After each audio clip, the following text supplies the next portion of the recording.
warahmatullahi wabarakatuh. Alhamdulillahirabbil alamin.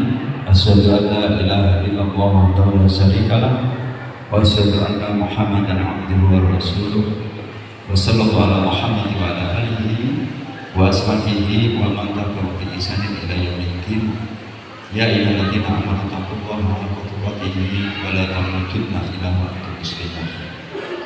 Allahumma alimna ma yanfa'una wanfa'na bima 'allamtana wa zidna ilma wa aslih lana sa'dana kullah wa la takilna ila anfusina tarfata 'ain. Rabbi zidna ilma wa zidna fahma. Kepada yang saya hormati pengurus TK Fathahidah Sukoharjo, ada yang saya hormati asatidzah, para pengajar, para pejuang pendidikan TK Fathahidah Sukoharjo, dan terutama kepada para bapak ibu wali santri yang begitu luar biasanya untuk mendidik anak-anak, karena anak-anak itu adalah investasi terbesar kita yang kita tanam. Investasi itu di dunia ini, tapi kita berharap nanti kita panen, kita akan berhasil menuai hasilnya ketika kita berada di akhirat kelak. Bapak-bapak, ibu-ibu semua, insya Allah kali ini kita akan belajar bersama-sama tentang pendidikan anak yang temanya adalah menumbuhkan semangat belajar anak pasca pandemi. Nah, terlebih dahulu bapak-bapak ibu, sebelum kita menerapkan pendidikan anak, terlebih dahulu mari kita kenali anak kita terlebih dahulu. Mohon izin saya berdiri saja. Jadi kenali anak kita dulu. Siapa anak kita? Nah, saya mau tanya kepada bapak-bapak ibu semua, anak kita itu siapa bapak-bapak? Anak kita itu siapa bapak-ibu? Manusia. Masalah luar biasa. Tahu ya? Anak kita itu manusia bapak-ibu. Maka cara mendidiknya pun juga cara mendidik untuk manusia. Mengapa saya mengatakan demikian? Kadang-kala kita mendidik anak itu, kita terjebak pada pendidikan untuk mesin. Seperti kita menginstal HP.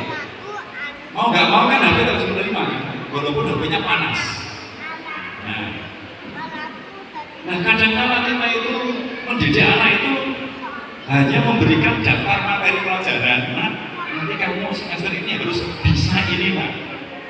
Kalau nggak bisa belajar keras Pak, walaupun dagingnya panas, ya, kepalanya panas. Nah, kadang-kadang kita berpikirnya begitu, seolah-olah bahwa pendidikan itu hanya menjejalkan aplikasi, menjejalkan materi ke anak-anak itu, memesinkan manusia Bapak Ibu.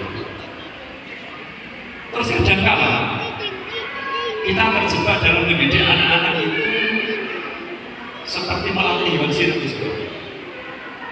Kenapa demikian? Coba kita bayangkan dengan sirkus. Kuda liar ditangkap, kemudian diserahkan kepada pawang. Apa yang dilakukan pawang? Ngajari kuda itu, diajari ini loh, untuk begini kamu. Nanti tak kasih hadiah makanan. Kalau kamu motornya salah, dipukul. Kadang-kadang kita begitu sama anak kita. Ini caranya sholat begini nak. Kalau kamu nggak mau sholat, dipukul. Kalau mau dapat hadiah. Mirip. Nah, harusnya bagaimana mendidik manusia atau memanusiakan manusia? Insya Allah kita bahas nanti setelah ini. Nah, dasar tentang manusia itu, Nabi SAW bersabda, kullu mauludin yuladu alal fitrah. Setiap anak yang lahir itu dalam keadaan fitrah. Ya, dan nanti makna fitrah kita kupas. Fitrah inilah yang nanti memberikan gambaran kita, oh ternyata anak kita seperti ini. Ya. Fa'abawahu yuhawwidanihi au yunasiranihi au yumajisanihi. Maka kedua orang tuanya lah yang menjadikan anak itu menjadi Yahudi, Nasrani atau Majusi. Nah, sering kita mendengar kaum muslimin itu menyebut fitrah itu suci. Biasanya begitu Bapak Ibu ya. Nah, karena kita lahir suci, bersih, berarti seperti kain putih yang polos. Akhirnya anak kita seperti kertas putih yang polos. Akhirnya kita berusaha menulisi sedini mungkin anak-anak kita. Ditulisi apapun bentuknya sesuai kehendak orang tuanya. Merujuk pada hadis itu. Namun Bapak Ibu semua, makna fitrah ini menurut ulama, sebagian besar ulama mengatakan tidak demikian, bahwa anak bukanlah seperti kertas putih yang kosong. Dan terus anak seperti apa? Imam Nawawi rahimahullah, nah, imam yang sangat terkenal, termasuk salah satu karya besar beliau adalah kitab Hadis Arba'in Nawawi. 40 hadis, 42 hadis yang beliau tulis sangat terkenal, dipakai oleh seluruh kaum muslimin dari kalangan manapun. Beliau mengatakan tentang makna fitrah yang paling sahih menurut beliau, anna kulla mauludin yuladu mutahayyi'an lil Islam. Bahwa setiap anak yang lahir itu condong kepada Islam, sudah condong, ada kecenderungan pada jiwanya bahwa dia sudah Islam. Ibnu Katsir sendiri menyebutkan fitrah itu adalah al-Islam itu sendiri. Maka hadis ini disebutkan kullu mauludin yuladu ala fitrah, maka setiap anak lahir sudah condong kepada Islam, sudah dicondongkan, bukan kosong. Bahkan Ibnu Katsir mengatakan sudah Islam. Fa'abawahu yuhawwidanihi, maka kedua orang tuanya yang menjadikan anak condong pada Yahudi. Bisa dikatakan demikian Bapak Ibu. Misal orang tua dikasih karunia anak, berarti kondisinya sudah condong kepada Islam, sudah Islam. Lalu kok ternyata setelah dia sekolah kok malah nggak suka Islam, ibadah nggak mau. Ketika mendengar sholat, melaksanakan sholat hanya terpaksa. Padahal asalnya dia itu sudah senang sholat lahir. Tapi kenapa kok menjadi seperti ini? Siapa yang tanggung jawab? Fa'abawahu, yaitu kedua anak mungkin bukan pakai. Wong lahir ini sudah condong ke Islam, sudah baik, mencintai ibadah. Nah kok malah jadi kayak gini? Kok kapakin? Sekolah ini kok. Dan terus sekolah ini ceritanya kok bisa jadi kayak gini? Nah itulah anak kita Bapak Ibu semua. Ya. Bahkan Ibnu Hajar lebih ekstrim lagi menerjemahkan atau menafsirkan fitrah ini di kitab beliau yang sangat terkenal, yang ada 30 jilid, 15 jilid ini, bahwa jika seorang anak atau bayi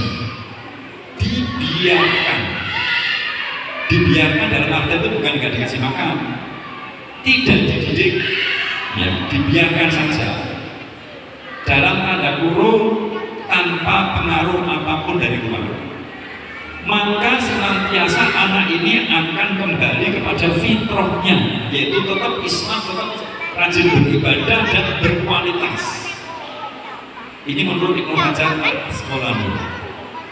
Jadi bayi jarte rasa dididik selama fitrahnya dijaga, pasti dia akan menjadi anak yang luar biasa, soleh-solehah dan bermanfaat bagi umat. Itulah makna fitrah. Tapi ternyata di luar diri anak itu ada seseorang, ada sesuatu yang ingin merusak fitrahnya. Siapa Bapak Ibu? Setan. Hadis qudsi disebutkan inni khalaqtu ibadi hunafa fastarat dulu sayatin ad-dinihim. Aku sesungguhnya aku telah menciptakan Allah Subhanahu wa taala dalam hadis qudsi, aku telah menciptakan hamba-hambaku dalam keadaan hanif fitrah, sudah condong kepada Islam. Fastala sayatin antinihim, setan yang menggelincirkan hamba-hambaku itu dari agama yang benar. Jadi ternyata musuh kita adalah setan, Bapak Ibu. Anak kita sudah cenderung dibiarkan saja jadi baik, ternyata ada setan yang ingin merusak. Maka inti dari pendidikan Bapak Ibu kembali kepada mana ini, bahwa tugas kita adalah menjaga fitrah anak. Dijaga, jangan sampai terluka. Ini anak-anak TK terutama sering terluka fitrahnya karena apa? Tekanan, ya, kesedihan, ya, kemarahan. Itulah yang kadang-kadang melukai fitrah anak, walaupun niat kita mendidik. Ini Bapak Ibu.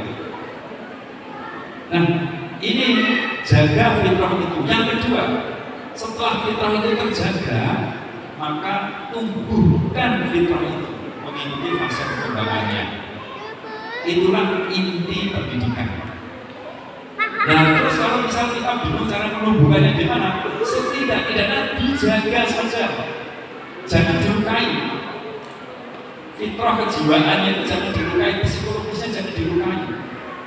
Dengan menjaga saja, insya Allah fitrahnya itu akan tumbuh, akan menghebat anak itu.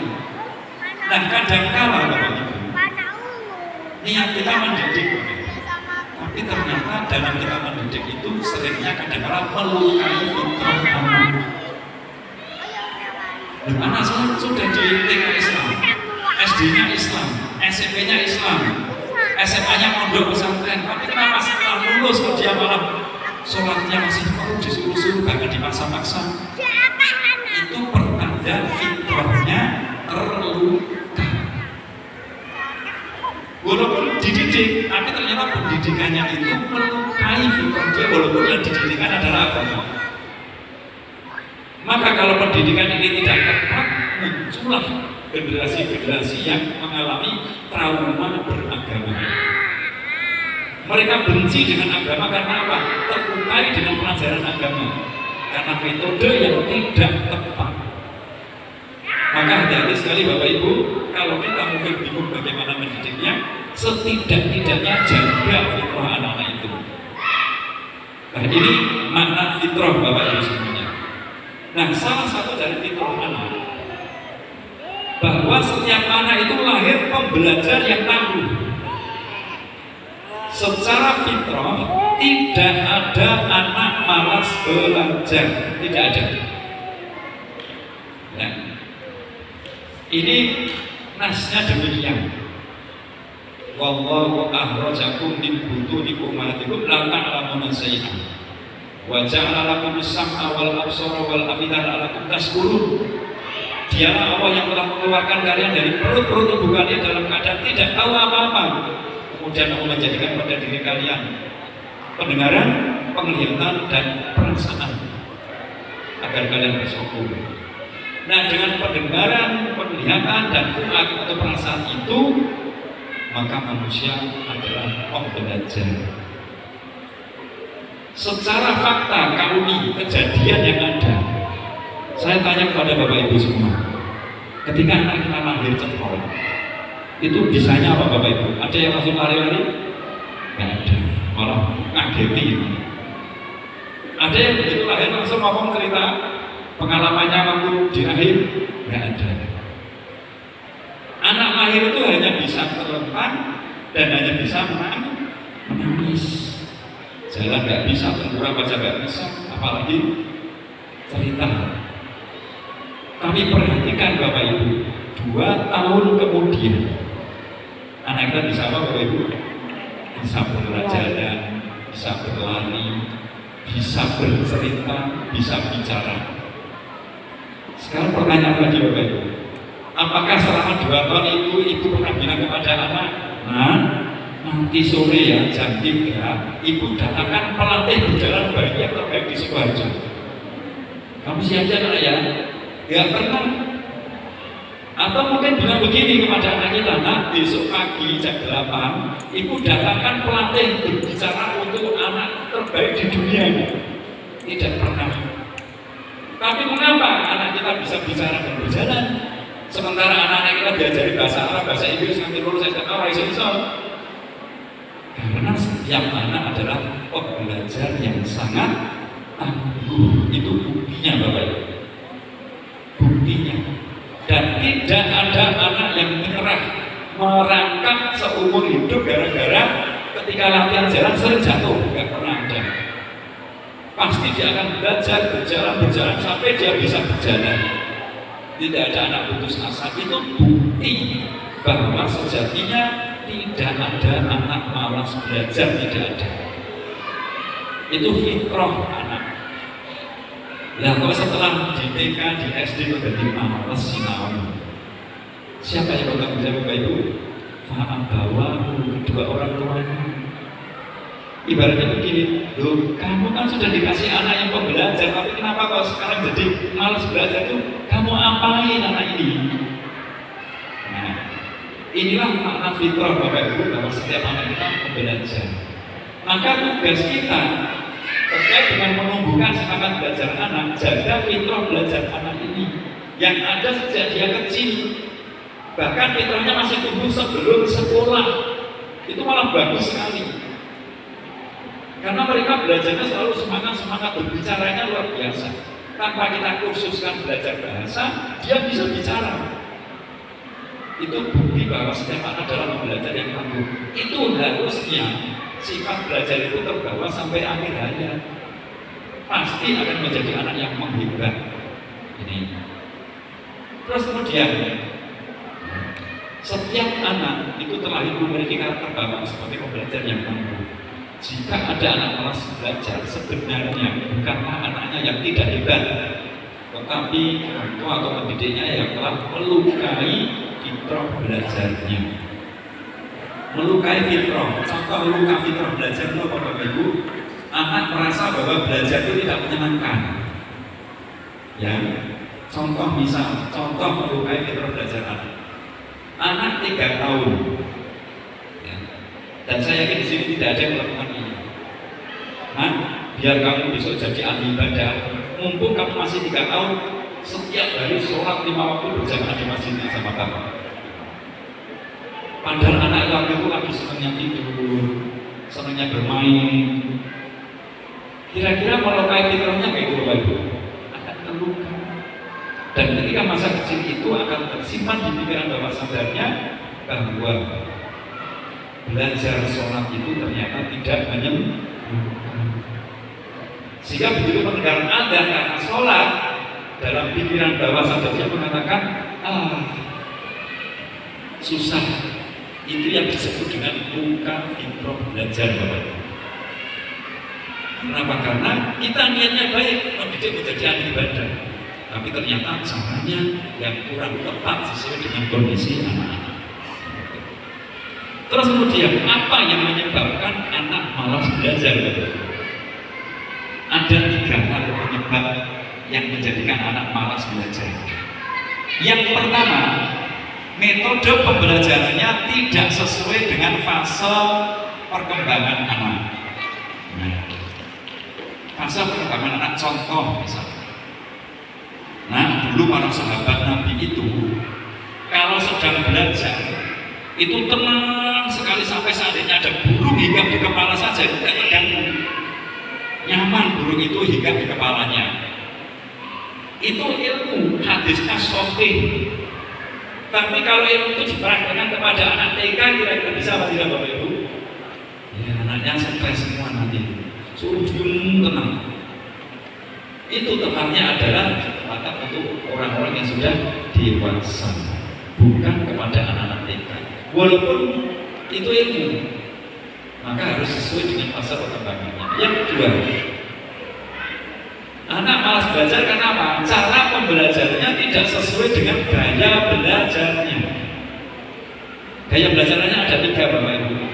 Tadi Allah memberikan 3 indera, pendengaran, penglihatan, dan fuad. Wa ja'ala lakum sam'a wal absara wal afidah. Allah menjadikan pada diri seorang itu pendengaran, penglihatan, dan perasaan.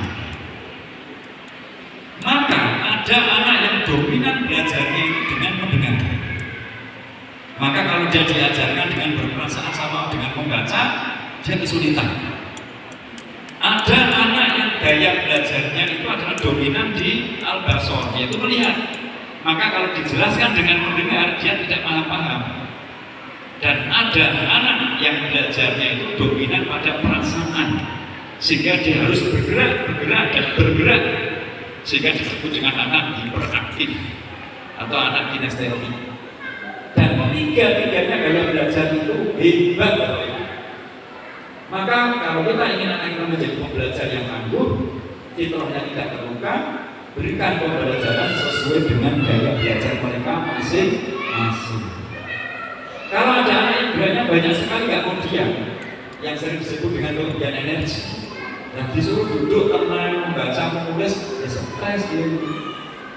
Maka bagi dia belajar nggak menyenangkan. Tapi kalau metodenya dengan dia berperasaan, menyentuh, bergerak, kita dampingi dia merasa nyaman. Maka bagi dia belajar itu menyenangkan. Nah ini yang kedua adalah gaya belajar. Yang ketiga, karakter keunikan anak.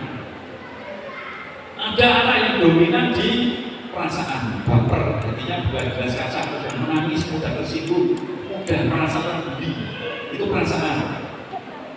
Ada anak yang dominan di pikiran, cerdas banget, ya nilainya bagus, hafalannya cepat banget, mudah paham.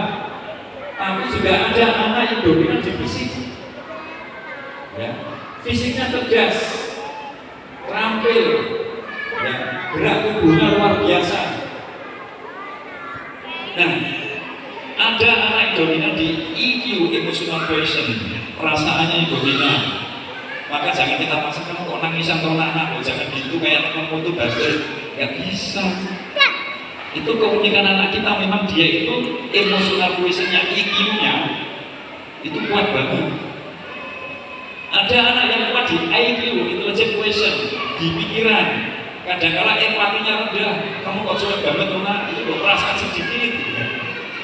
Tapi nilainya bagus, kita memahami itu memang dia dominannya di IQ. Tapi ada anak itu senangnya itu bergerak, terampil, tapi mikir susah, berperasaan juga susah. Ya sudah, itulah anak kita. Maka kita sesuaikan pembelajaran itu sesuai dengan kecerdasan mereka, entah di EQ, entah di IQ maupun di PQ, physical quotient. Kita harus memahami itu Bapak Ibu. Anak kita itu unik, beda-beda. Nah, kemudian kita sejenak mengenal alur pembelajaran. Itu bagaimana seharusnya. Kalau langsung memuncak untuk meraih bintang, anak kita keberatan, maka ada tahapan-tahapan sebelumnya. Ada tahapan. Yang pertama, dia harus mendapatkan cinta dulu, sehingga dia menjadi orang yang mencintai semuanya, mencintai Allah, Rasulnya, mencintai belajarnya, menjadi gurunya, orang tuanya. Setelah cinta sama pelajarannya, dia akan menjadi pembelajar, dan setelah menjadi pembelajar, maka dia akan berkarakter, berakhlak mulia. Ini alurnya. Kemudian kalau kita urai Bapak, untuk meraih anak menjadi langsung berakhlak mulia, nggak bisa langsung loncat kayak sulatan, nggak bisa. Berat anak itu. Ya, berat sekali. Maka ada tahap sebelumnya, yaitu harus dibiasakan dulu anak-anak kita. Jadi sebelum berakhlak mulia, maka dibiasakan. Pembiasaan itu penting, tapi sesuai dengan fasanya. Dan anak akan mudah dibiasakan jika dia itu sudah diajarkan cara melakukannya. Dia bisa melakukan, mempraktekkan, bisa, oh begini caranya sholat, ini begini caranya menulis, ini caranya memasak, kemudian dibiasakan, maka jadilah dia berkarakter. Tapi dengan langsung diajarkan cara melakukan, anak juga keberatan, nggak bisa. Dia nggak bisa meraih ke situ. Maka perlu tahap berikutnya. Maka anak ini setidaknya menjadi pembelajar terlebih dahulu. Nah, untuk menjadi pembelajar, anak itu harus sering belajar. Dan anak mau belajar atau diajari jika anak itu tumbuh rasa ingin tahunya, kepo. Salah satu contoh misal Bapak Ibu di rumah, ketika waktunya belajar, anak nggak mau belajar, akan ayo belajar, itu namanya dipaksa belajar. Kira-kira tubuh rasa ingin tahu nggak anak itu? Nah, munculnya pemaksaan belajar, pasti akan melukai anak. Secara fitrah, anak itu pasti punya rasa ingin tahu, dan rasa ingin tahu itu pun nanti akan ditumpahkan dalam bentuk belajar, sehingga seharusnya tugas kita orang tua itu menghentikan anak belajar karena lupa diri. Seharusnya kalau menurut fitrah. Tapi karena anak fitrahnya tertukar, sehingga belajarnya harus dipaksa. Itu karena tertukar. Nah, bagaimana menumbuhkan rasa ingin tahu anak? Itu jika anak sudah tumbuh cinta. Cinta itu muncul, kemudian muncul rasa ingin tahu. Bagaimana menumbuhkan cinta pada diri anak? Yaitu jadikanlah anak itu mencintai pelajaran yang dipelajarinya. Ini penting sekali. Terus pertanyaan lagi, bagaimana agar anak mencintai pelajaran? Maka tumbuhkan rasa kagum anak itu. Kagum pada gurunya, akhirnya nanti akan kagum pada apa yang disukai oleh gurunya atau orang tuanya. Nah, inilah langkah-langkah pembelajaran, harus urut, ya, tidak bisa diloncat-loncat. Kalau ada pembelajaran kok langsung meloncat, itu akan melukai fitrah anak. Maka sangat wajar jika anak menjadi malas belajar. Nah, yang pertama kita mulai satu-satu. Ketika kita mengajar anak kita, di rumah maupun di sekolah, langkah pertama yang kita perlu ketahui, sudahkah anak kita kagum sama kita? Itu yang pertama.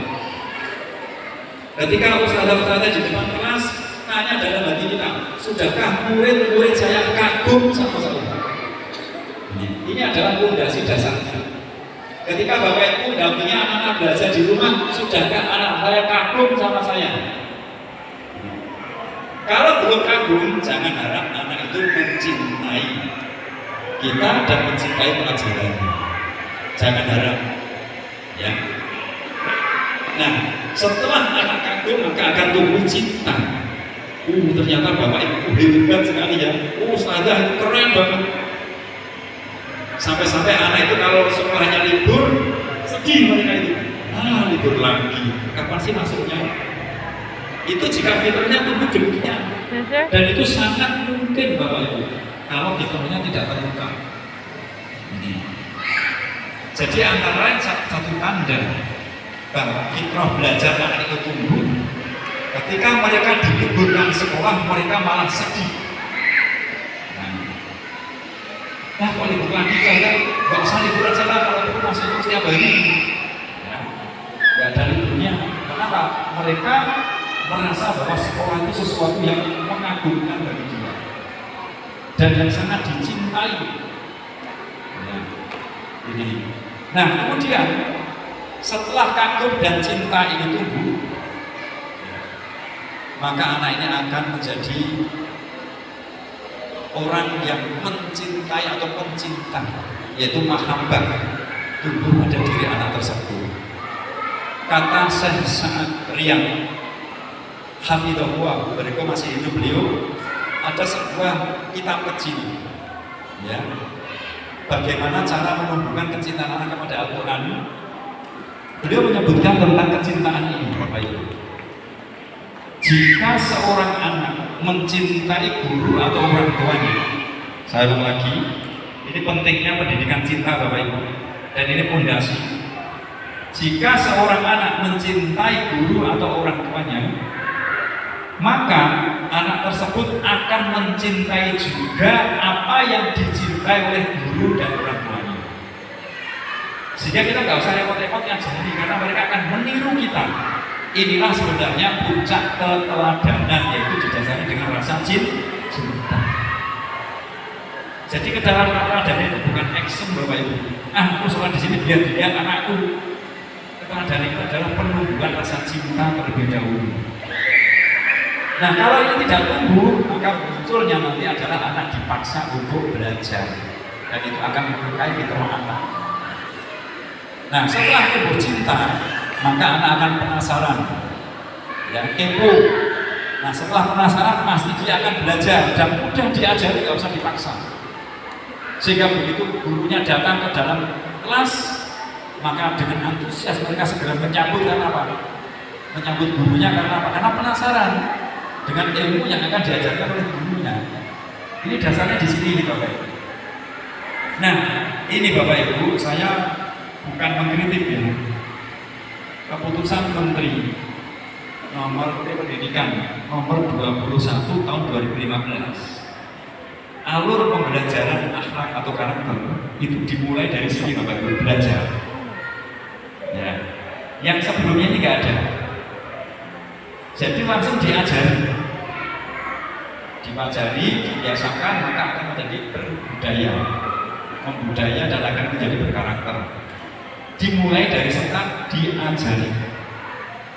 Nah, kalau dimulai dari setelah diajari berarti seperti mendidik apa Bapak Ibu tadi? Seperti melatih. Nah, saya nggak tahu jawabannya. Ini ya, ini bukan di sini mulai pembelajaran, bukan diajari. Nanti munculnya paksaan belajar. Awas anak-anak, perhatikan, kalau yang mau perhatikan silakan keluar. Itu jika pembelajaran mulai dari sini. Tapi kalau dimulai dari awal, mereka itu nggak usah diminta, pasti akan memperhatikan. Karena cinta yang begitu besar pada diri anak terhadap pelajaran yang akan dipelajarinya. Cintanya kepada gurunya, cintanya kepada orang tuanya. Ini yang sering terlewat pada anak-anak kita Bapak Ibu. Maka nanti kita akan membahas bagaimana menemukan cinta lebih detail Bapak Ibu. Sebab faktanya begini, saya yakin tidak ada orang tua dan guru tidak sayang anaknya. Saya yakin, ada Bapak Ibu yang nggak sayang anaknya? Tidak ada. Tapi saya juga yakin banyak anak merasa tidak disayang orang tuanya. Benar atau tidak? Kenapa demikian? Karena ini Bapak Ibu, kita tidak mendidik anak dengan cinta. Tidak kita tumbuhkan di sini, kita langsungnya kepada belajar. Sehingga terbuka fitrah belajar anak itu. Merasa tidak disayang, merasa tidak diperhatikan, merasa tidak dimengerti. Akhirnya mereka membentak, maka muncullah kenakalan. Nah, akhirnya setelah itu anak akan menjadi seorang pembelajar yang anggun. Setelah itu maka dia akan berusaha mempraktekkan dan akan membiasakan, dan harapannya dia akan menjadi berkarakter atau berakhlak mulia. Inilah alur pembelajaran anak manusia, Bapak Ibu semua. Dan ini harus dilakukan secara urut, Bapak Ibu. Dan yang hijau ini adalah fase untuk anak-anak TK, yang kuning fase anak-anak SD kelas 1, 2, 3, yang merah kelas 4 dan seterusnya. Sehingga setelah mereka balik, ya, maka diharapkan mereka langsung berkarakter. Setelah balik karena dia sudah mukallaf, dibebani beban syariah. Inilah fase-fasenya demikian. Ya, fase 0 sampai 7 adalah targetnya cinta. 7 sampai 10 tahun targetnya dia menjadi pembelajar. Sedangkan 10 sampai balik dia targetnya adalah dibiasakan. Bahkan kalau nggak mau sholat dipukul. Ya. Ini sehingga begitu dia sudah balik dia akan berkarakter. Ini Bapak Ibu. Dan langkah-langkah ini harus urut. Jika tidak urut atau ada langkah sebelumnya yang tidak tuntas, maka langkah berikutnya tidak akan tumbuh sempurna, Bapak Ibu. Ini yang perlu diperhatikan. Maka ketika langkah sebelumnya nggak tuntas, ya tuntaskan dulu. Kalau dilanjutkan, pasti akan melukai fitrah anak. Pasti akan ada masalah. Ini. Nah, ini perhatian.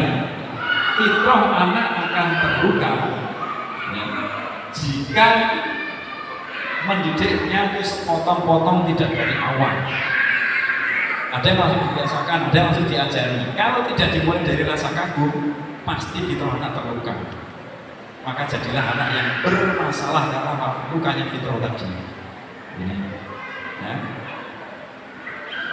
Nah, ini kalau mendidik mulai langsung begitu saja, langsung dibiasakan. Itu sama seperti menginstal komputer. Ini jika kita mendidiknya ini saja. Atau mungkin dimulai dari belajar.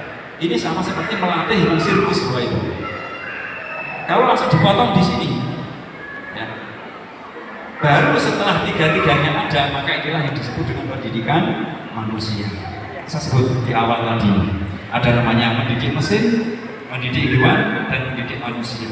Itu perbedaannya di sini Bapak Ibu semua. Ya, ini mendidik mesin, ini mendidik hewan, dan yang inilah pendidikan manusia. Jadi ada urusan iman. Ya. Ini adalah masa-masa pendidikan iman, ini adalah masa-masa pendidikan ilmu, dan ini adalah masa-masa pendidikan amal. Iman, ilmu, amal itu ada masa-masa emasnya. Pendidikan iman masa TK, ilmu masa SD, ya. Kemudian pendidikan amal 4-10 tahun ke atas. Ya. Terus kemudian ini adalah pendidikan hati, ini masa TK. TK adalah pendidikan hati, pendidikan cinta. Masa SD adalah pendidikan akal, logika, nalar, karena mereka sudah tamyiz. Kemudian ini adalah pendidikan fisik, yaitu menjelang balik. Ini masa-masa emasnya. Ya. Kemudian lagi masa 0 sampai 7 tahun, masa TK, anak bagaikan raja. Ya. Bagaikan raja, merasa dirinya adalah yang paling kuasa. Benar apa tidak Bapak Ibu? Iya. Maka sikap kita terhadap mereka melayani mereka. Ya melayani mereka nggak paham kalau misal sedang ada kayak gini mereka lari-lari itu nggak paham. Mereka nggak paham ketika ada orang sedang sholat berjamaah dia menangis itu mengganggu, mereka nggak paham. Memang rasanya ada fase mereka seperti raja. Nah kemudian fase SD 1, 2, 3 itu seperti sahabat. Kita banyak ngobrol dengan mereka, canda dengan mereka, cerita dengan mereka, mendengarkan ceritanya mereka walaupun terdengar lucu gak masuk akal. Nah baru setelah 10 tahun mereka kita perlakukan seperti seorang tawanan, pukul sehingga dia gak mau sholat, bahkan kita tegasi, sudah berlaku reward and punishment, ya, sudah berlaku hukuman atau ikop. Ini Bapak Ibu. Nah, ini sikap kita terhadap anak-anak kita. Jadi ada waktunya memanjakan, ya, ada waktunya negasi. Ya. Jangan kemudian kita berpikir ketika kecil ditugasi, musuh masih kecil, terluka fitrahnya. Ya. Kemudian selanjutnya, ini masa emas karakter iman. TK, ketika di SD masa emas karakter belajar, dan setelah 10 tahun itu masa emas karakter bakat, sehingga penjurusan entah nanti dia menjadi ahli ilmu agama, ahli ilmu umum, jadi dokter, atau menjadi ilmuwan di laboratorium, petani dan sebagainya. Setidaknya ketika mereka masuk usia 10 tahun sudah ada gambaran. Nah, kamu sekarang kelas 4 SD nih. Kayaknya kamu cocoknya jadi ahli ilmu hadis karena kamu bakatnya ini nah. Oh ya gitu ya Bapak. Iya nah. Nanti makanya kamu nanti jadi ahli hadis, kuliahnya di universitas ini nah. Oh universitas itu ya yang ada di Solo ya, misal begitu. Yang ada di Jawa Timur ya, yang di Jawa Barat ya.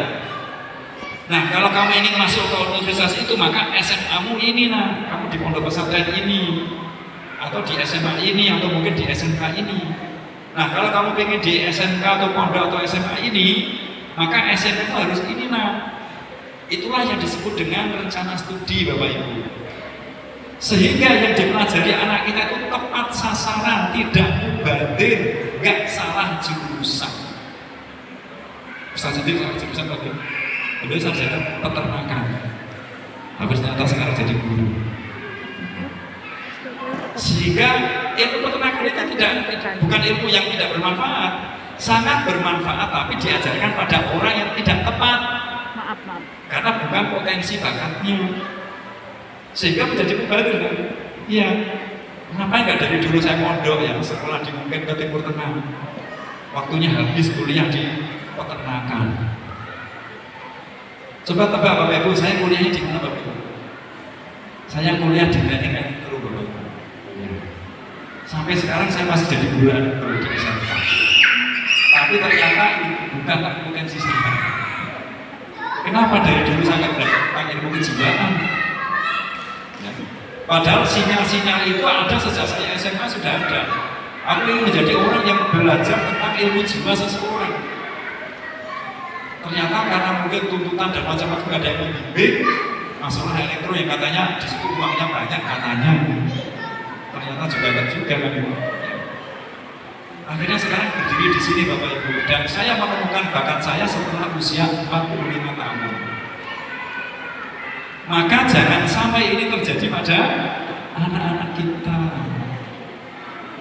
Jangan sampai terjadi dari awal, temukan potensi bakat mereka sejak dini. Sehingga begitu kelas 4 sudah ketahuan, nah kamu besok jadi ini, kamu ini kuliahnya ini, SMA-nya ini, SMP-nya ini. Tepat sekali sudah diciptakan dari awal. Ini. Itu insya Allah dalam belajar kita tidak banyak yang hadir. Sekarang saya tanya Bapak Ibu semua ya.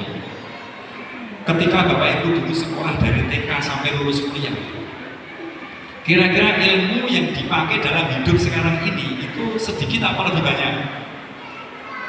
Ilmu yang dipelajari dari TK sampai lulus kuliah itu yang dipakai dalam hidup kita itu lebih sedikit apa lebih banyak?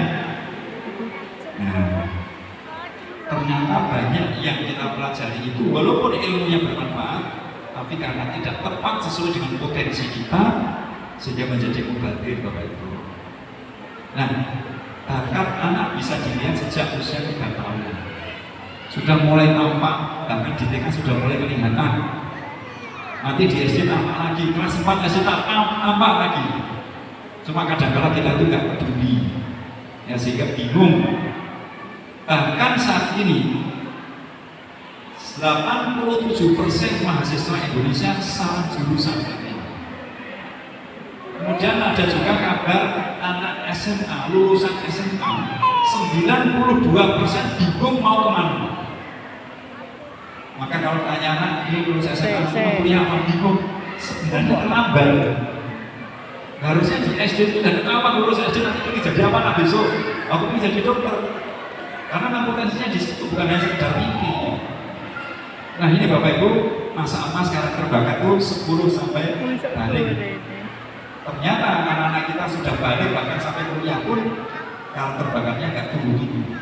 Bahkan sampai saat ini pun kita sebagai orang tua masih bingung bakatnya apa.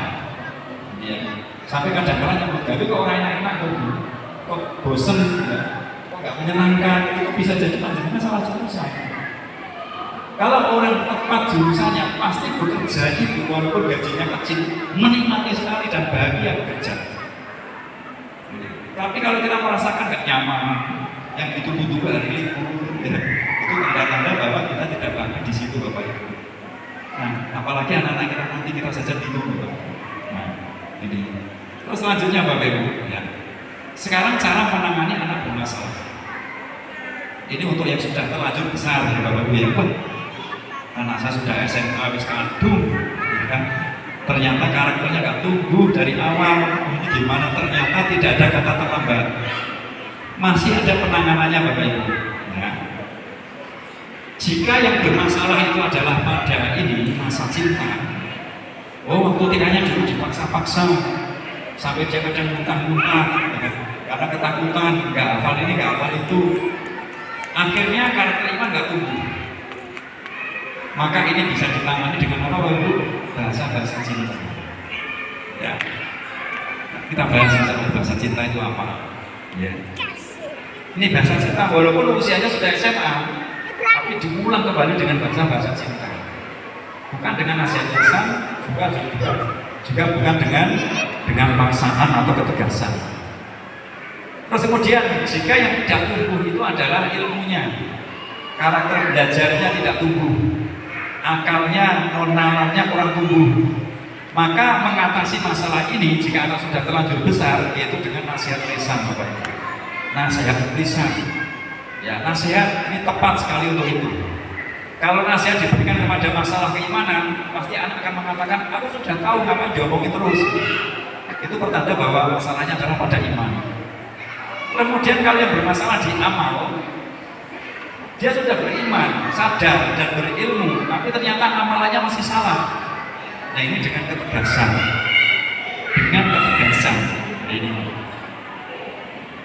inilah cara penanganan masalah jika sudah terlanjur anak menjadi besar, tapi ternyata masa lalunya fitrahnya terluka. Dengan bahasa cinta, atau dengan nasihat lisan, atau dengan ketegasan. Tidak semua anak itu mau terima nasihat. Ya, jika yang bermasalah adalah keimanan. Tidak semua anak itu dihukum menjadi kapok. Jika yang bermasalah adalah di akal, ilmu, dan iman, malah menjadi-jadi. Maka ketika kita mengatasi masalah anak, di antara tiga ini harus tepat sesuai kondisi anak-anak kita. Jika tidak tepat, akan melukai nambah luka fitrah anak tersebut. Nah, sekarang kita bahas lebih detail, Bapak Ibu. Kita bahas pendidikan 0 sampai 7 tahun. Apakah benar bahwa pendidikan 0 sampai 7 tahun itu dimulai dari kampung? Apakah benar-benar dimulai dari kampung, Bapak Ibu? Ternyata ada sebelumnya, Bapak Ibu. Nah, ada tahap sebelumnya, yang mana tahap ini adalah cara bagaimana membuat anak itu kagum. Ini, ya. Jadi ada tahap sebelumnya, yaitu bagaimana menjadikan anak kita itu kagum. Termasuk ini, Bapak Ibu, perhatikan anak-anak kita. Ketika mendengar Superman, kira-kira antusias ke anak kita itu? Nah, mengapa kok anak kita mengagumi Superman? Itu kan ada sebabnya. Ini yang kita pelajari.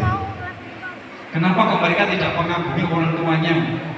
Ya, atau main jadi my superhero. Ya, my superhero adalah ayah saya, itu adalah pahlawanku. Kenapa kok tidak begitu? Karena apa? Karena yang menjadikan kagum itu bukan kita, tapi Superman. Nah, cara buat kagum itu adalah dengan antara lain menjadikan anak merasa disayang. Saya akan cerita sedikit tentang masalah ini. Setiap manusia itu memiliki hati, Bapak Ibu. Ya. Dan ternyata di hati manusia itu ada sebuah ruang di sudut hati itu. Ruangan itu digunakan untuk menyimpan sebuah perasaan. Perasaan apa yang disimpan di ruangan itu? Yaitu perasaan merasa disayangi, merasa diperhatikan, merasa diakui, merasa dihargai, merasa dicintai. Nah, ruang tadi sering disebut dengan bahasa yang umum, yaitu tangki cinta. Jadi setiap manusia termasuk anak kita itu memiliki tangki cinta. Kalau tangki cinta itu kering, tidak kita isi, maka anak akan malas belajar, tidak bergairah hidupnya, murung, merasa bersedih. Tapi kalau tangki cinta itu penuh sampai membludak, maka anak hidupnya akan ceria dan bersemangat, termasuk belajarnya juga bersemangat. Ini. Nah, ini tangki cinta. Ya. Maka marilah kita berbentuk mengisi tangki cinta anak ini, jangan sampai keduluan yang lain. Tadi kembali ke Superman. Mengapa anak mengagumi Superman? Karena Superman lah yang mengisi tangki cintanya. Kita kalah. Mengapa anak lebih mencintai HP daripada orang tuanya? Karena HP lah yang bisa mengisi tangki cintanya anak. Maka marilah kita berebut mengisi tangki cinta anak biar nggak kalah dengan yang lain. Dan termasuk mengisi tangki cinta ini, Bapak Ibu, ini termasuk imunitas sosial. Kita tidaklah khawatir dengan pengaruh buruk dari luar. Tapi kalau tangki cinta ini kita yang memenuhinya, maka siapapun yang lain yang mengalahkan mengisi tangki cinta tidak akan dikagumi oleh anak kita. Jadi inilah kunci kita khawatir terhadap pengaruh luar, isi tangki cinta anak, bukan di protektif yang over protektif. Jika anak nggak boleh keluar, dia baru di kamar, dikunci di rumah, karena khawatir terpengaruh oleh dunia luar. Maka imunitas sosial itu dibangun dengan mengisi tangki cinta mereka. Ini Bapak Ibu kuncinya di sini. Dan ini Rasulullah selalu mengisi tangki cinta anak-anak. Ya. Terus pertanyaannya sekarang, bagaimana mengisi tangki cinta? Ada langkah berikutnya Bapak Ibu. Tahap sebelumnya, cara mengisi tangki cinta anak itu caranya bagaimana? Yaitu dengan menggunakan bahasa cinta tadi. Ini dengan menggunakan bahasa cinta Bapak Ibu. Nah, bahasa cinta ini sebenarnya adalah bahasa hati Bapak Ibu. Bahasa cinta itu adalah bahasa hati. Dan sepertinya pendidikan ini yang paling tepat bisa melakukan adalah Bapak Ibu di rumah. Yang paling tepat, kalau di sekolah satu guru harus mengisi tangki cinta sekian puluh murid, kayaknya kebingungan. Bisa jadi mungkin ustadzanya tangki cintanya juga kering. Ya, ini akhirnya yang muncul kadang jengkel, emosi. Gimana sih bisa memberikan menumpahkan apa mengisi tangki cinta kalau saya juga gitu? Akhirnya ketemunya ya emosional. Nah, bahasa hati ini antara lain ya, ada sebuah contoh dari Nabi Shallallahu Alaihi Wasallam. Bagaimana Nabi mengisi tangki cinta seorang anak kecil, anak usia TK. Kisahnya begini Bapak Ibu, ini jadikan pelajaran penting bagi kita, dasar mendidik anak TK. Ya. Suatu ketika Rasulullah SAW itu mengajak cucunya ke masjid. Ya. Padahal Nabi ingin mengimami sholat waktu itu. Sampai di masjid, Nabi itu menuju ke depan shaf, ya, menuju mihrab. Ya. Setelah sampai di depan itu shaf, sahabat di belakang merapikan shafnya untuk makmum. Kemudian cucunya tadi ditaruh di samping beliau. Kemudian beliau takbiratul ihram, Allahu Akbar. Dan beliau sholat sebagaimana beliau sholat seperti biasanya. Hanya saja ketika beliau sujud pada sholat ini, sujudnya itu lama sekali. Lama sekali sujudnya itu. Saking lamanya salah seorang sahabat itu penasaran nih, iki ono apa ini? Akhirnya sahabat yang bernama Sa'id itu ngangkat kepala, diangkat, jangan masih sujud ngangkat dulu. Ono apa ini? Dalam hatinya begitu. Setelah mengangkat kepala, sahabat ini menceritakan, saya melihat cucu Nabi tadi sedang kuda-kudaan di punggung Nabi. Kemudian sahabat sujud kembali.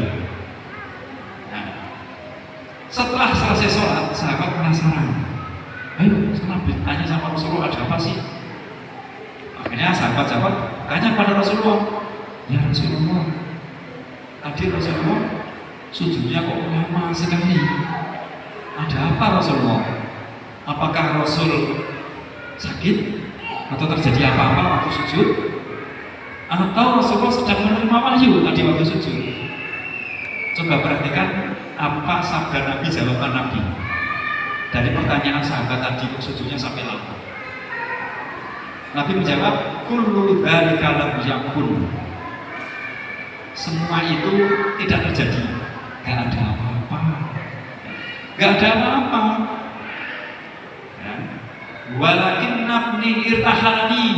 Cuma tadi cucuku tadi nunggangi saya. Fakarihtu an wajilahu. Aku tidak ingin memburu-buru dia untuk turun. Tidak perlu, tak biarkan dia naiki saya walaupun saya sujud sedang sholat. Hatta yaqdiya hajatahu, sampai cucu saya itu puas bermain, turun sendiri, baru aku bangkit dari sujud. Nah, itu contoh dari siapa? Nabi Sallallahu Alaihi Wasallam, dari sebuah hadis yang sahih. Kalau sudah sahih, kewajiban kita untuk yang Ini kebenarannya. Pertanyaan sekarang Bapak Ibu, apakah Nabi tidak mengajarkan adab? Ada yang berani untuk Nabi mengajarkan adab? Itulah cara Nabi mengajarkan adab terhadap anak TK. Saya sebut anak TK. Apakah Nabi tidak mengajarkan cara sholat? Muslah itu malah kuda-kudaan. Itulah cara Nabi mengajarkan sholat kepada anak TK. Ini. Apakah Nabi tidak mengajarkan ilmu? Itulah cara Nabi mengajarkan ilmu kepada anak TK. Itu Bapak Ibu semua. Ya. Tidak ada riwayat Nabi mengajarkan anak kecil sholat itu. Ayo nak sholat sini yang rapi ya. Sholat harus bermakna. Bahkan ketika Nabi sedang sholat jadi imam, yang tadinya niatnya ingin memperpanjang sholat karena itu adalah afdol, ternyata mendengar anak kecil menangis. Apa yang Nabi lakukan? Sholatnya diperpendek karena menghargai hak anak kecil untuk menangis di masjid. Dan Nabi khawatir ibunya yang akan terfitnah karena khawatir terhadap anaknya. Apakah setelah itu ibunya dipanggil? Bu, sini bu, besok lagi nggak usah sini bu ya. Enggak. Tidak pernah. Jadi Nabi selalu ingin membahagiakan anak kecil ketika di masjid. Selalu. Walaupun tanda kutip repoti, mengganggu. Walaupun kadang mungkin dianggap tidak beradab. Ini Bapak Ibu. Ketika Nabi mangku anak, kemudian anak itu kencing di pangkuan Nabi. Kalau kita mangku anak kecil kencing, apa yang kita lakukan? Langsung diangkat, sehingga anak itu nangis. Tapi Nabi menuntaskan hak anak kecil untuk kencing di pangkuan beliau sampai selesai tuntas, baru beliau angkat. Jadi betul-betul hak anak ditunaikan oleh Nabi seperti apa tadi anak itu? Raja. Nah ini. Wah kalau gitu nanti adabnya bagus, ada waktunya nanti. Ini fasenya adalah fase merajakan anak. Kalau ini tidak tuntas Bapak Ibu, nanti akan menjadi hutang pengasuhan ketika besar anak menuntut. Maka banyak anak-anak sekarang yang SMA itu perlakuannya kayak anak TK, menang-menang sendiri, ya. Gak mau mendengar kata orang lain, seenaknya sendiri, masih gak mau sholat aja kadang gak tumanina, persis kayak anak TK.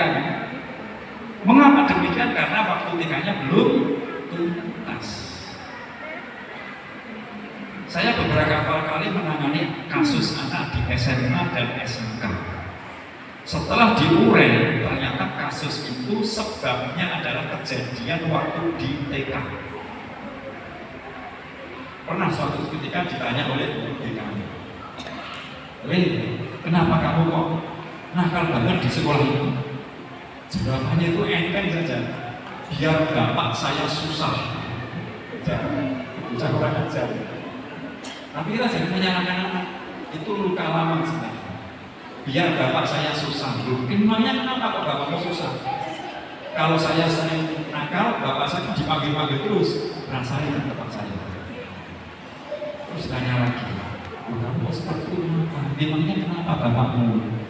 Saya dulu waktu TK, saya itu lagi males mandi, lagi senang bermain, dipukul sama bapak saya.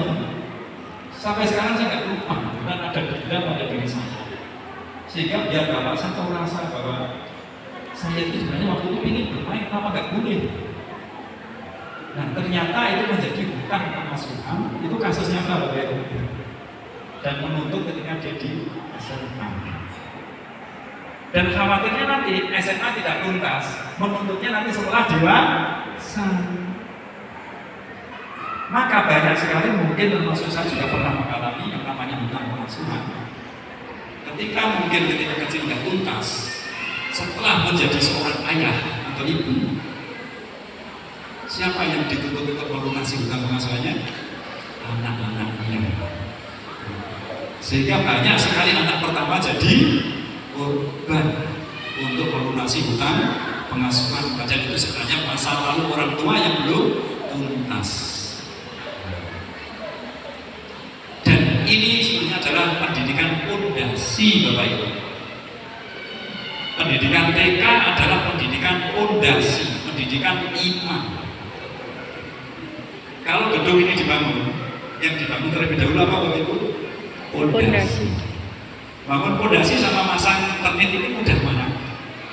Udah masang termit, bangun pondasi itu mahal, biayanya banyak, tenaganya luar biasa, harusnya pakai batu-batu besar, dicor, biayanya luar biasa, makan waktu lama. Setelah pondasi itu jadi, diapakan Bapak Ibu? Diuruk. Diuruk gak kelihatan. Setelah dibangun, yang dipuji apakah pondasinya? Masya Allah, Geraha PGRI bagus sekali pondasinya. Yang dipuji jendelanya, atapnya, temboknya, catnya. Padahal tanpa pondasi itu bangunan roboh.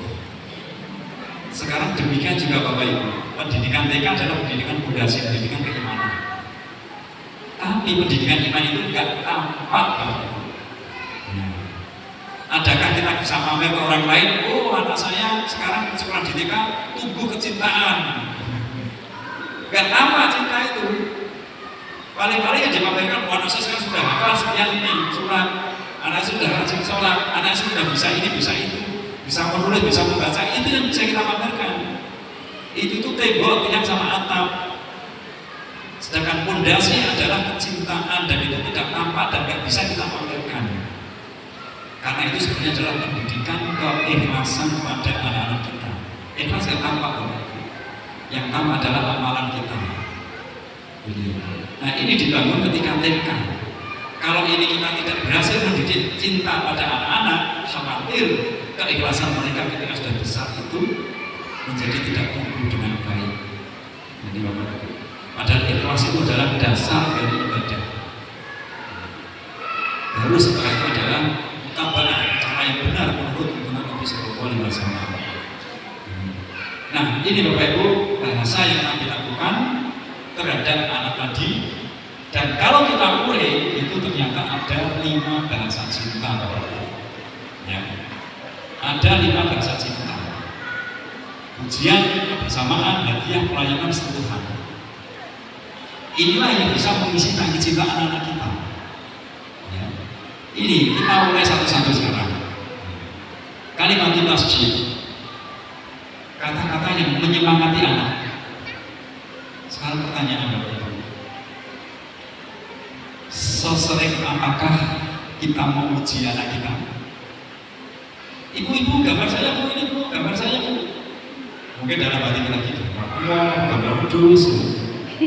Kita katakan, Masya Allah, gambarnya bagus sekali, nah ini kamu gambar, iya aku wah hebat ya. Padahal bentuknya karuan. Kita apresiasi, pasti anak akan merasa, saya bangga sama aku ya, perhatian sama aku. Itu akan mengisi nanti cinta anak. Terus lagi ketika anak mungkin menghafalnya susah, ya menghafalnya susah, kita apresiasi, Masya Allah, anaknya ini selalu menghafal ya. Tapi aku hafalnya cuma baru akad ini, nggak apa-apa, itu sudah bagus sekali, luar biasa. Karena Quran itu dibaca satu ayat atau huruf saja, pahalanya luar biasa. Nah, sering-seringlah untuk memberikan pujian sama anak kecil, gratis Bapak Ibu, nggak bayar, ya nggak bayar. Tapi susah untuk menyampaikan jika orang tua atau guru yang tangki cintanya masih kering. Bagaimana saya bisa memuji guru saya sendiri membutuhkan pujian. Kemudian yang kedua yaitu takdir semua kebersamaan Bapak Ibu. Salah satu kebersamaan yang sering dilakukan orang tua adalah memboncengkan anak pergi ke sekolah. Ini kebersamaan. Saya yakin anak yang diboncengkan orang tuanya ke sekolah itu merasa, Masya Allah bapakku sayang sama aku ya, perhatian sama aku. Karena Nabi itu sering sekali memboncengkan sahabat. Siapapun yang diboncengkan pasti merasa disayang oleh Nabi. Ini. Kemudian yang ketiga yaitu tabadul hadiah. Berapa Berapa sering kita memberikan sesuatu kepada anak tanpa diminta anak dan itu yang dibutuhkan anak. Itulah hadiah. Maka ketika anak diberi hadiah, dia sangat membutuhkan tapi tanpa diminta diberi, maka dalam hatinya mengatakan, ayahku ibuku sayang sama aku, tangki cintanya terisi, maka gairah hidupnya menjadi bersemangat. Ini. Kemudian berikutnya adalah amalul khidmiyah, yaitu pelayanan, karena dia sebagai raja. Termasuk contoh Nabi tadi adalah melayani tadi. Ditunggu sampai anak itu puas bermain, itu pelayanan. Termasuk juga kebersamaan tadi. Ini ya, dilayani anak kita walaupun mungkin kita berusaha memposisikan di bawah anak kita. Wah, nah kalau gini nanti anak saya jadi kunjang, anak saya jadi upah-upahan. Ya, tidak, misalnya masih anak-anak. Tadi kan kalau orang nyebut cucu Nabi kan kurang ajar ya. Tapi ternyata tidak, itulah cara Nabi menghargai anak kecil. Ya. Kemudian berikutnya adalah ittisalul badani, yaitu sentuhan. Dipeluk, dicium keningnya, dibeli rambutnya, digendong, ya, digandeng tangannya, dicium tangannya. Kita jangan selalu menuntut anak mencium tangan kita. Tidak mengapa ketika jabat tangan anak kita cium. Itu jangan perlu kami bawa. Pasti anak merasa, Masya Allah ya, betapa menghargainya orang yang saya jabat tangan ini, yaitu ayahku, ibuku, guruku, sahabatku. Nah, inilah 5 yang dilakukan Nabi SAW. Ceritanya panjang, ada kisah-kisahnya semua 5 ini. Kalau diceritakan bisa sampai sore. Nah, maka ini antara lain sering-seringlah ini kita lakukan kepada anak kita untuk menumbuhkan rasa kagum tadi. Ya, rasa kagum tadi.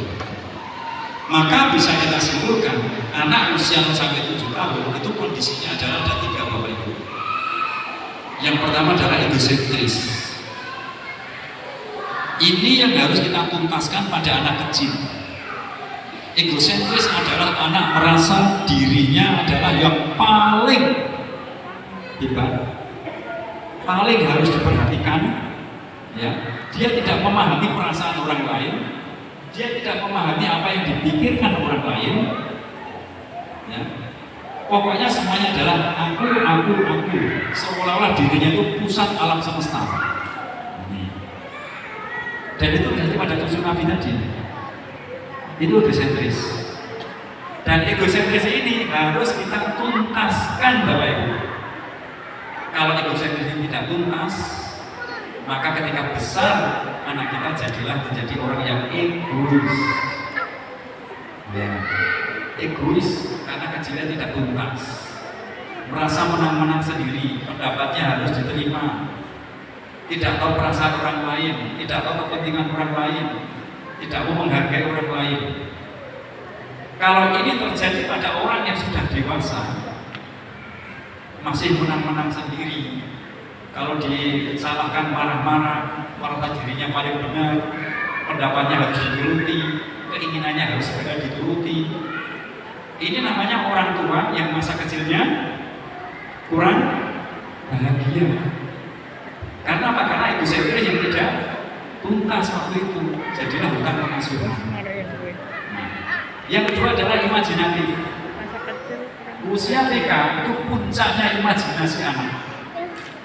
Maka mereka mengagumi hal-hal yang fiktif seperti Superman, Iron Man, ya, Ant-Man, Transformer.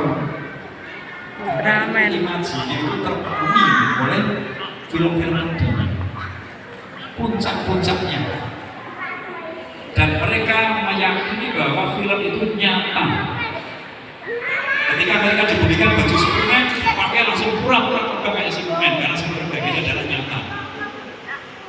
Nah, maka kesempatan ini Bapak Ibu jangan kita lewatkan. Ini adalah puncak-puncaknya kita mengajarkan perkara-perkara yang gaib.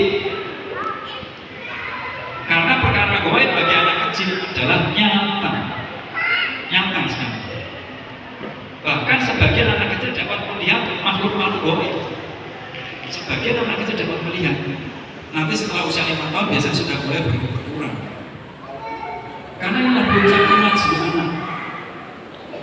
Maka inilah kesempatan kita menanamkan 6 rukun iman. Walaupun mereka nggak paham rukun iman, tapi meyakini mereka itu karena cintanya tadi. Contoh misal, ketika anak bermain di air atau di pantai, seneng nak bermain air, seneng banget. Kalau bisa sekolahnya di sini aja di air. Nah, kemudian ditanya, yang membuat air itu siapa nak ya?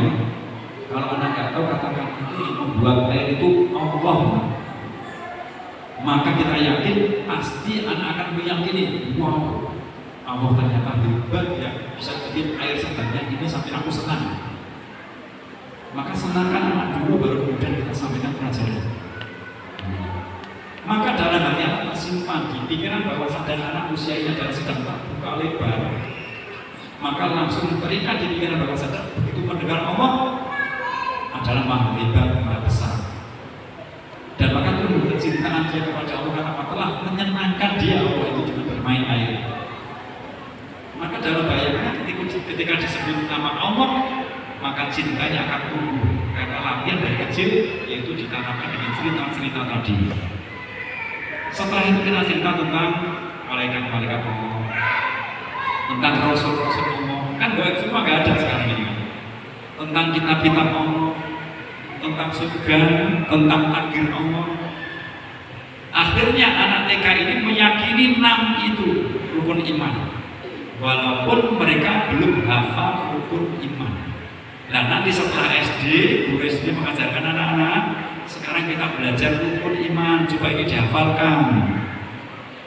Setelah anak menghafal rukun iman, belajar rukun iman, maka dalam hatinya, ini kan yang dulu diceritakan oleh Ustaz di TK dulu. Maka apa yang terjadi? Bertambahlah iman anak setelah diberi ilmu. Dan iman gak mungkin bertambah kalau sebelumnya gak tumbuh. Ini Bapak Ibu semua. Ya. Yang ketiga adalah sensitif. Puncak-puncaknya sensitivitas anak. Anak mudah menangis, mudah tersinggung. Nah ini dijaga oleh Nabi tadi, tidak diturunkan sampai selesai puas baru kemudian Nabi bangkit dari sujud.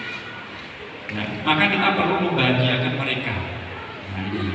Nah, sedangkan cara belajar anak TK itu adalah at-taqlid, puncaknya itu meniru. Ini puncak-puncaknya adalah meniru. Mereka akan meniru siapapun yang mereka cintai, yang mereka kagumi. Tanpa dasar kagum dan cinta ini mereka tidak akan meniru. Karena setiap anak akan meniru siapapun yang mengisi tangki cintanya. Kenapa anak suka meniru yang di HP? Karena HP lah yang bisa mengisi tangki cintanya. Maka agar anak tidak kecanduan HP, marilah kita isi tangki cinta anak. Jangan sampai kita kalah dengan HP ketika mengisi tangki cinta anak dengan 5 bahasa tadi. Ini Bapak Ibu semua. Ya, jadi anak akan meniru apa yang didengar, dilihat dan yang dirasakan. Ini puncak-puncak anak TK meniru. Ya, dan inilah puncaknya keteladanan. Kemudian metode pendidikan anak usia ini berarti ada 3, yaitu keteladanan, berkisah dan bermain. Sehingga metode pendidikan anak kecil 0 sampai 7 tahun adalah intinya jadikan mereka belajarnya berbahagia. Senangkan mereka, ya, bahagiakan mereka ketika belajar. Itulah sebenarnya puncak-puncak pertumbuhan dari kecintaan atau mahabbah pada diri anak-anak ini. Ya. Nah, kemudian target pendidikan 0 sampai 7 tahun adalah tumbuhnya mahabbah. Kecintaan inilah target lulus dari TK. Sehingga begitu SD diberi ilmu, dia sudah mencintai ilmu itu. Maka pendidikan itu adalah tidak bisa dipotong-potong. Ya. Keberhasilan pendidikan TK sangat berpengaruh keberhasilan di SMA bahkan kuliah. Kegagalan pendidikan TK dapat mempengaruhi pendidikan pada fase-fase berikutnya. Jadi pendidikan nggak bisa dipotong-potong. Maka ketika ada anak bermasalah di SMP, jangan semata-mata guru SMP-nya disalahkan, bisa jadi karena guru TK-nya.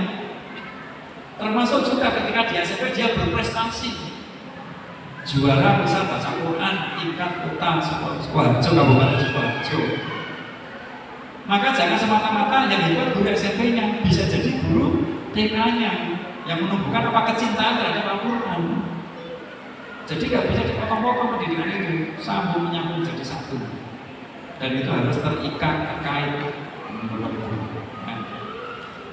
Maka diharapkan anak lulus TK itu mencintai Allah dan beriman seumur hidupnya karena tersimpan di pikiran bawah sadar anak. Dan itu puncak-puncaknya pikiran bawah sadar anak itu terbuka ketika usia TK. Nah, ini contoh-contoh kesalahan Bapak Ibu. Ya. Antara lain mendidik anak TK itu terlalu mengutamakan akademis atau kognitif yang berupa mungkin memaksakan anak dengan calistung. Memaksakan. Tapi jika anak meminta sendiri tidak masalah. Minta menghafal sendiri tidak masalah karena tumbuhnya karakter belajar tadi, fitrah belajar.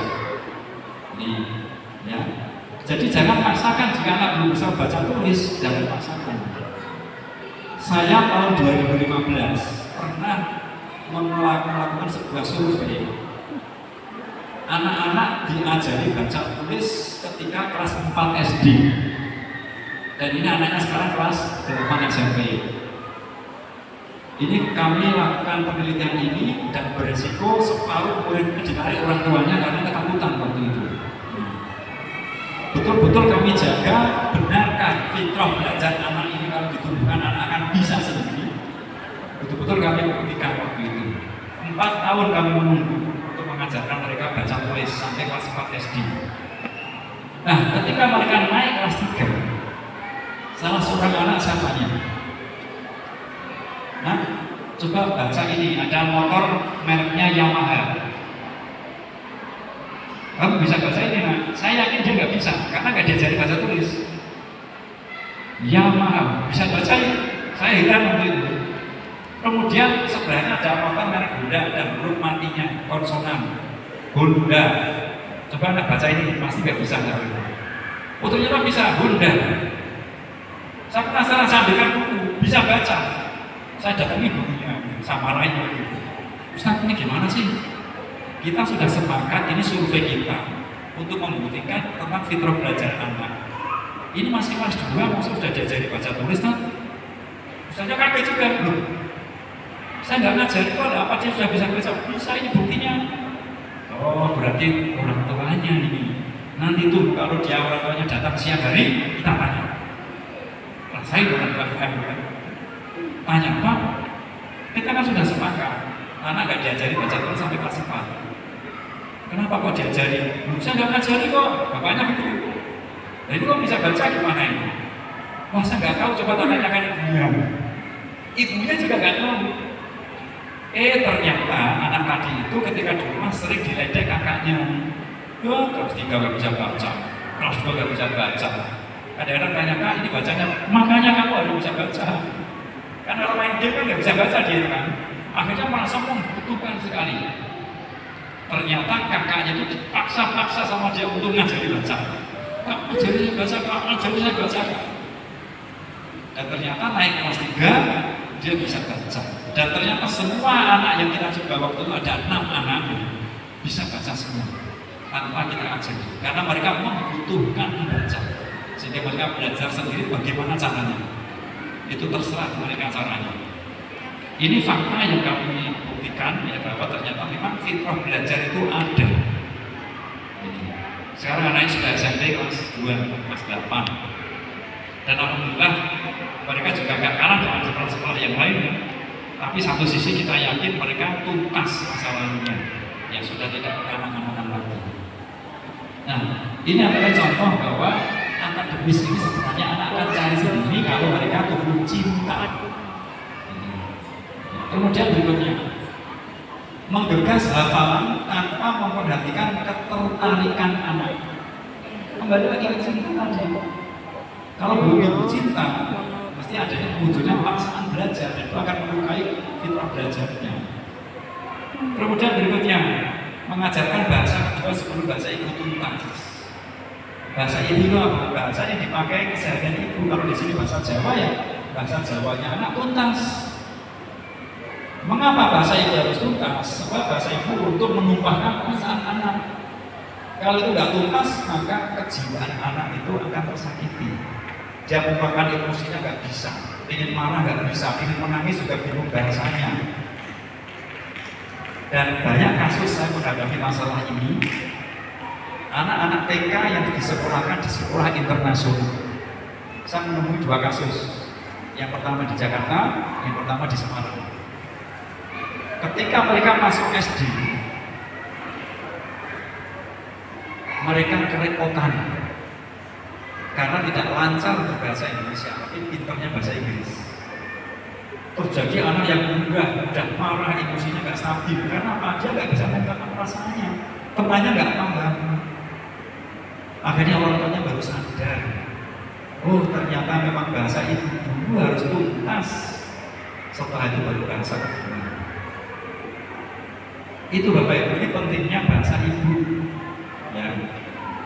Kemudian contoh yang lain, mendahulukan mengajarkan syariat ya, daripada mengembangkan keimanan atau akidah. Iman dulu, baru kemudian ke ilmu ibadah, lalu ke amal, urut Bapak Ibu. Jadi nggak bisa locak-locak. Jangan langsung ke sholat, tapi tunggang cinta sholat dulu. Maka 7 tahun akan mudah diperintah sholat. Setelah mudah diperintah sholat, dia akan belajar sholat.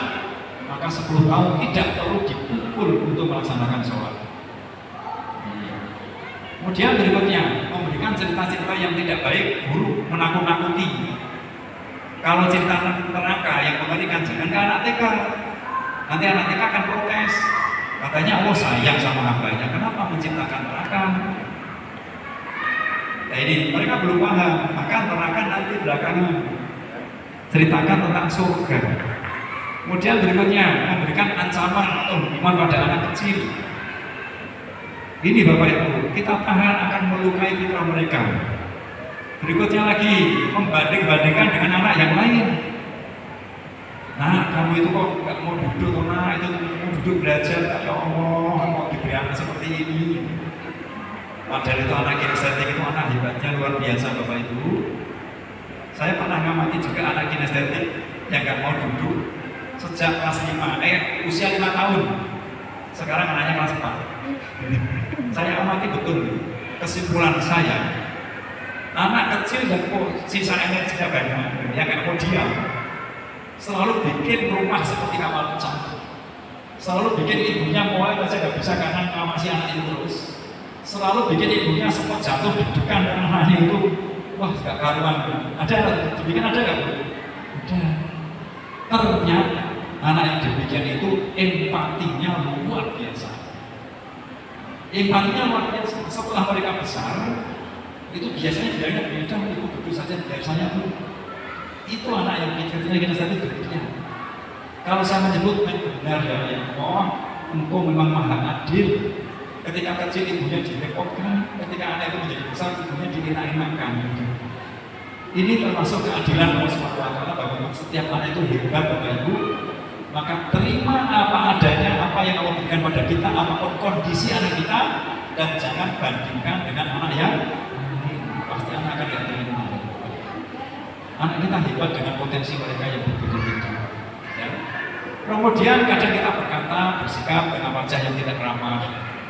Selalu berusaha tersenyum di depan anak-anak, ceria di depan anak-anak. Walaupun kita mungkin lagi mikir utang, gak sahur-sahur. Selalu ceria.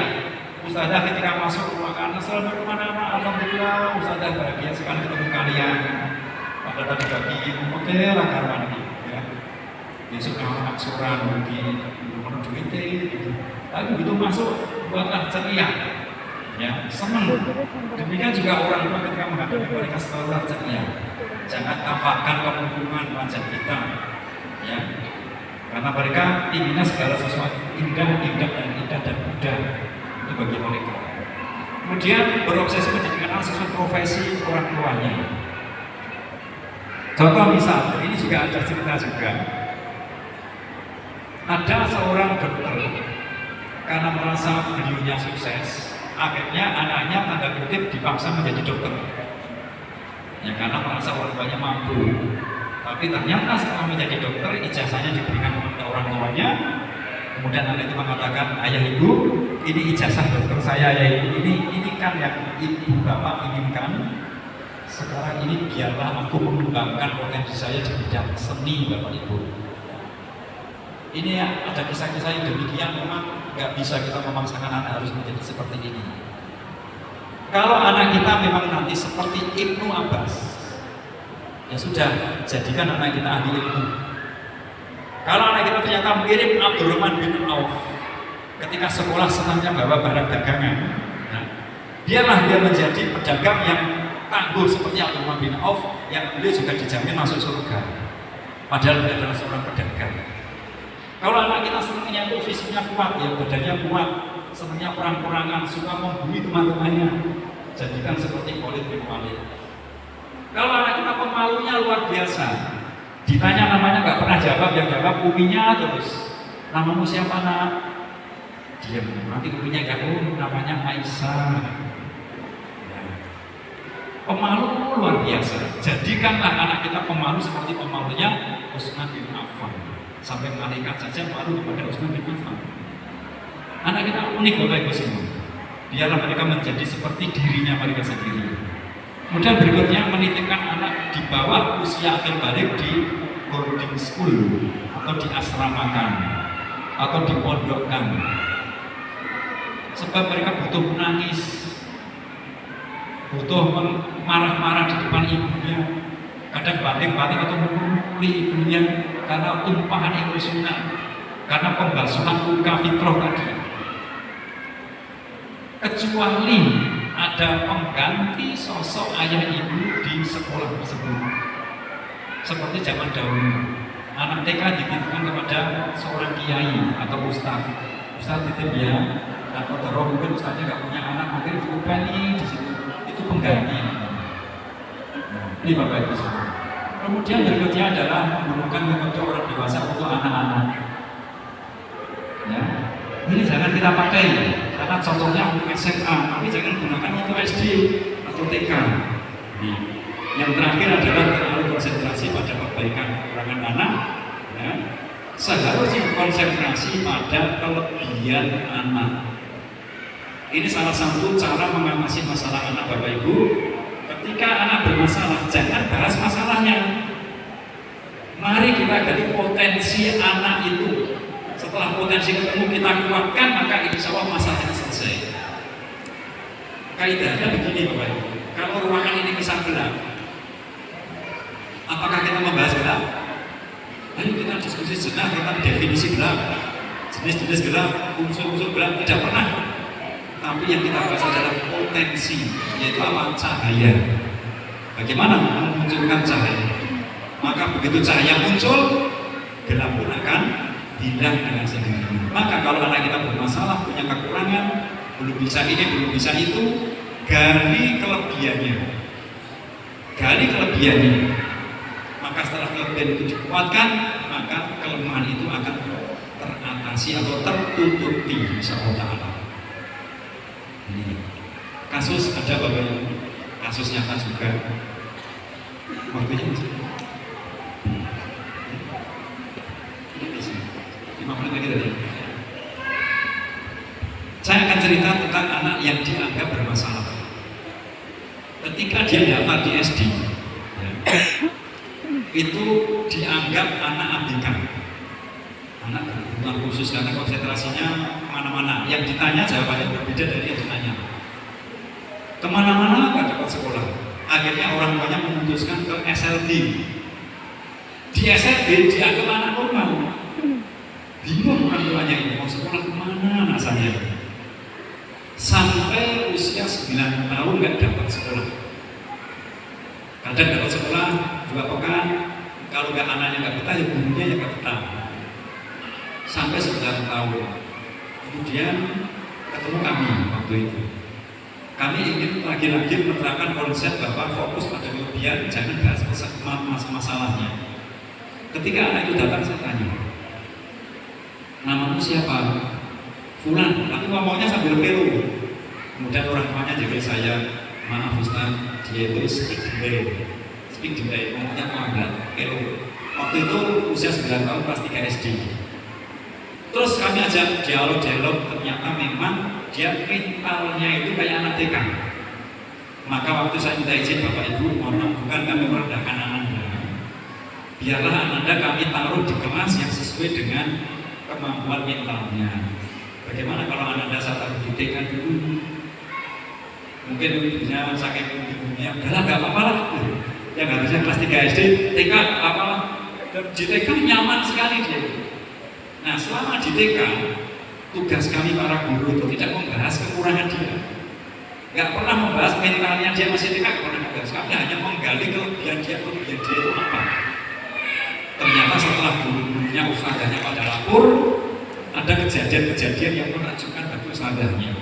Contoh misal, ayo anak-anak, tadi ustazah sudah cerita, sekarang kamu cerita satu-satu deh. Pengalaman kamu cerita tentang sahabat atau apa saja. Yang lain cerita, tapi dia nggak cerita karena delay ya, ngomongnya masih susah. Dia menulis. Ditanya, kamu mau cerita apa nak? Aku mau cerita tentang bulan Ramadan. Ternyata dia menulis ayat ya ilaladzina amanu kutiba alaikumus syiyam komplit. Satu ayat penuh sampai harokatnya betul dan terjemahannya sampai menulis pembatal sholat. Bayangkan di TK. Terus banyak kejadian-kejadian lain. Padahal ustazahnya mungkin ngajar bahasa Arabnya lupa ustazahnya. Pura-puranya berdaya padahal lali. Gimana bahasa Arabnya apa? Bisa jawab, padahal nggak pernah diajarin. Akhirnya dengan banyak kasus-kasus itu kami simpulkan memang anak ini mentalnya terlambat 3 tahun. Tapi ternyata kecerdasannya seperti anak SMA. Akhirnya yang kami lakukan ya menguji dia, kamu calon ahli ilmu, aku debat luar biasa. Itu yang dia dengar. Itulah bahasa cinta tadi orang itu setiap hari dia dengar kamu hebat, kamu luar biasa. Padahal rumah itu dari sekolahnya 100 km. Sekolahnya di Semarang, rumahnya Batang. Dilaju tiap hari. Karena senangnya dia dapat sekolah. Biayanya berapa coba bayangkan? Tolnya berapa, bensinnya berapa, makannya berapa, tiap hari. Kami sudah memaksa Bapak Ibu, kalau saya dari kesini sebulan sekali kalau anaknya ingin kesini, inginnya sekolah, bahkan kalau libur ingin berangkat. Itulah dasarnya bahasa cinta Bapak. Ya, dia merasa baru disinilah aku dihargai oleh orang, karena dianggap hebat, masalahnya nggak pernah dibahas. Alhamdulillah setengah tahun kemudian gabung ke kelas 4, dia di kelas 4. Gabung kelas 4 tuntas kami. Dan sekarang anak sudah kelas 5. Ya.